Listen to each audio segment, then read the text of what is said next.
اعوذ باللہ من الشیطان الرجیم بسم اللہ الرحمن الرحیم۔ حضرت ابو نعیم رحمۃ اللہ علیہ نے اپنی کتاب صفۃ الجنہ میں حضرت ابو ہریرہ رضی اللہ عنہ کی روایت نقل کی ہے کہ رسول اللہ صلی اللہ علیہ وآلہ وسلم سے پوچھا گیا، کیا اہل جنت اپنی بیویوں سے ہم بستری کریں گے؟ آپ صلی اللہ علیہ وسلم نے فرمایا، بالکل، اور خوب کثرت سے صحبت کریں گے، مگر ان کا اعلی تناسل تھکے گا نہیں، اور نہ اس سے عورت کی شرمگاہ میں کوئی بگاڑ ہوگا، اور دونوں کی شہوت ختم نہیں ہوگی۔ حضرت ابن وہب رضی اللہ تعالی عنہ نے حضرت ابو ہریرہ رضی اللہ تعالی عنہ کی روایت نقل کی ہے۔ انہوں نے رسول اللہ صلی اللہ علیہ وسلم سے پوچھا، اے اللہ کے رسول، کیا ہم جنت میں عورتوں سے مجامعت کریں گے؟ آپ صلی اللہ علیہ وسلم نے فرمایا، بالکل کرو گے، اس ذات کی قسم جس کے قبضے قدرت میں میری جان ہے، تم بار بار کمال قدرت کے ساتھ مجامعت کرو گے۔ جب وہ جنتی اس عورت سے فارغ ہوگا تو وہ دوبارہ پاکیزہ اور باکرہ یعنی کواری ہو جائے گی۔ سعید بن منصور رحمۃ اللہ علیہ نے حضرت سفیان سے، انہوں نے عمر سے اور حضرت عمر رضی اللہ تعالی عنہ کا قول نقل کیا ہے۔ ترجمہ: بے شک اہل جنت اس روز اپنے مشغلے میں خوش دل ہوں گے جو مشغلہ ذکر کیا گیا ہے، جس سے مراد باکرہ عورت سے مجامعت کرنا ہے۔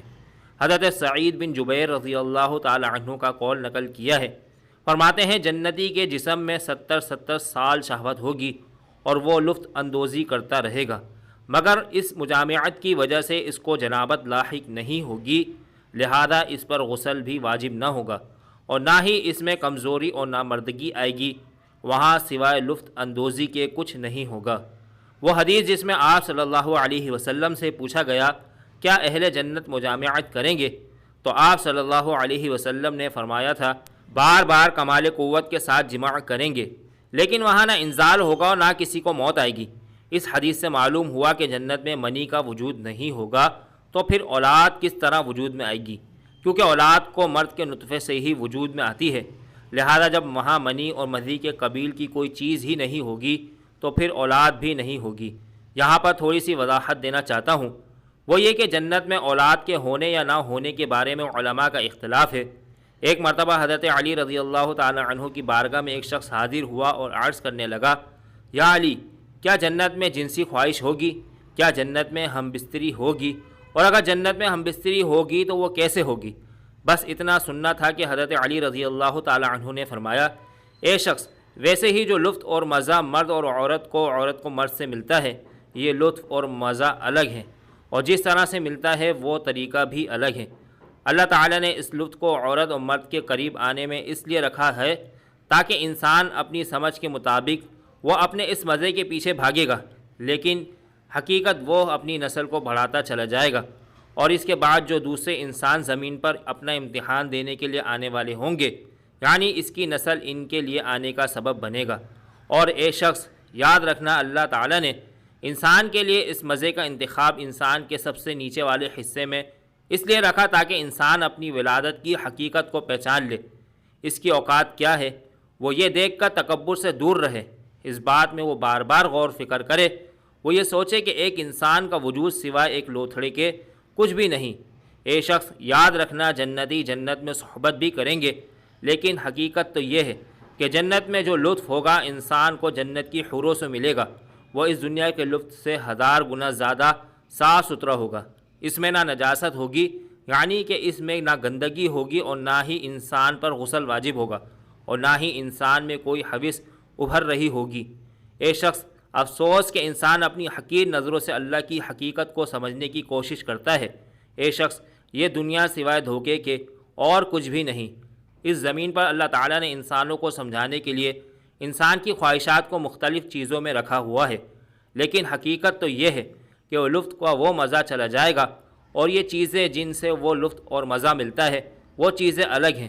یہ شخص، اس شہد کو غور سے دیکھو، یہ شہد اس زمین کی خلقت میں سے نہیں، بلکہ جنت میں بھی شہد کی نہریں ہیں جو جنت میں بہتی رہی ہیں، لیکن اللہ تعالیٰ نے انسان کو سمجھانے کے لیے اس شہد کے عکس کو ایک شہد کی مکھی کے وجود میں رکھ دیا ہے، تاکہ انسان کو جب اصل شہد جنت میں جب اس کو ملے گا تو وہ اس کو سمجھ سکے گا، اور اس بات کو مان لے گا کہ جس شہد کے پیچھے بھاگتا ہے اس کی حقیقت کیا ہے۔ اگر شہد کی مثل اس دنیا میں نہیں ہوتی تو لوگ اس کے بارے میں حیرت سے پوچھتے کہ یہ شہد کیا ہوتا ہے۔ اے شخص، اصل میں جس مکھی سے یہ شہد پیدا ہوتا ہے یہ مکھی الگ ہے اور شہد الگ۔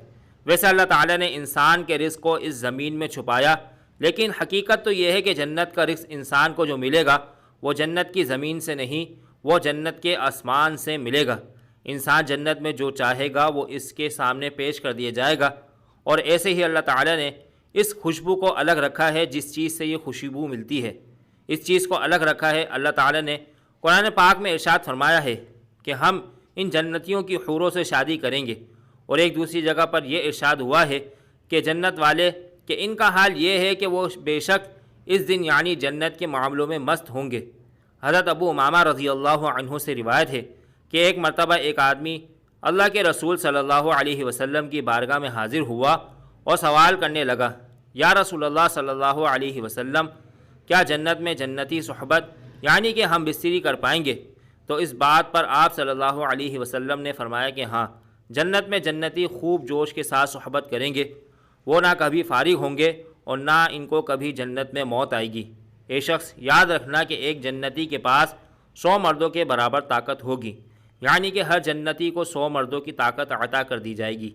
حضرت انس رضی اللہ تعالی عنہ سے روایت ہے کہ ایک مرتبہ رسول اللہ صلی اللہ علیہ وسلم نے ارشاد فرمایا کہ ایک جنتی کو 100 مردوں کے برابر جنت میں طاقت دی جائے گی، اور وہ صحبت کرنے کے لیے ایک دن میں 100 عورتوں کے پاس جائے گا۔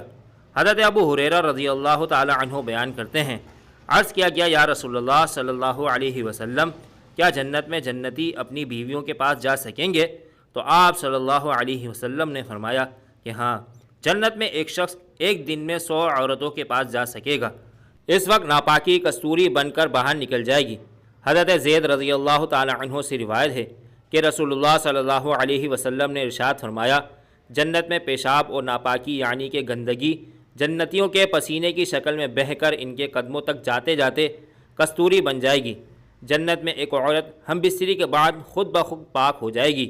اسی طرح ایک مرتبہ ایک آدمی رسول اللہ صلی اللہ علیہ وسلم کی بارگاہ میں حاضر ہوا اور سوال کرنے لگا، یا رسول اللہ صلی اللہ علیہ وسلم، کیا جنت میں جنتی صحبت کر سکیں گے؟ یہ سن کر اللہ کے پیارے رسول صلی اللہ علیہ وسلم نے فرمایا کہ ہاں، مجھے اس ذات کی قسم ہے جس کے قبضے میں میری جان ہے کہ جنتی جنت میں خوب جوش کے ساتھ اپنی بیوی سے ہم بستری کریں گے، اور جب وہ فارغ ہو جائیں گے تو وہ کنواری اور پاک ہو جائے گی۔ اللہ پاک سے دعا ہے کہ ہمیں دین کو صحیح طریقے سے سمجھنے کی توفیق عطا فرما کر ہمارے دین کو ہمارے لیے آسان فرما دے۔